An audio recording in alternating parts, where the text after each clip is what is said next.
6:31 protiv Meškov Bresteve, tvoj komentar za ovoj nadprevar? Pa ništa, nema šta da se kaže, totalno zaslužena pobjeda Vardara. Znali smo da će biti teško, a možemo reći da su baš ovolika razlika zarad naših grešaka, ali ne može da se ospori da su oni dobro igrali.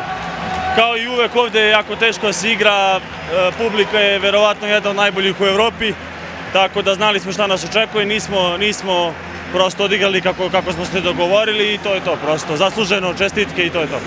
Неколку сезони наназад Мешков Брест стигнуваше до осмина финалето. Дали тоа е целта и оваа сезона да го поминете оној прв прак и групата? Jako teško da ćemo proći grupu.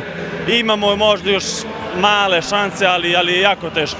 Imamo 6 novih igrača, još je taj sistem i novi je trener manje više. Tako da je taj sistem još u nekoj razredi, tako da kažemo, još se uigravamo. Ajde da kažemo da je ova godina neka sezona za žrtvovanje, da bi zarad možda narednih 2-3 igrali jako bolje.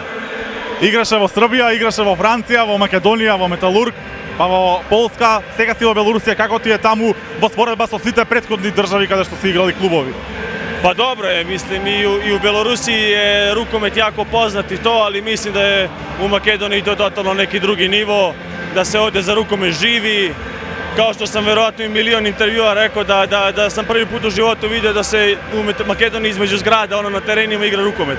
Tako da to verovatno nigde u svetu nema i to je to, mislim. Žao mi je što mi se čini u stvari da je svake godine sve možda nijansu slabije, ali ko zna, možda jedan put se ponovo vrati na najbolji nivo. Би се вратил некогаш во Македонија? Pa vidjet ćemo, ko zna, nikad se ne zna.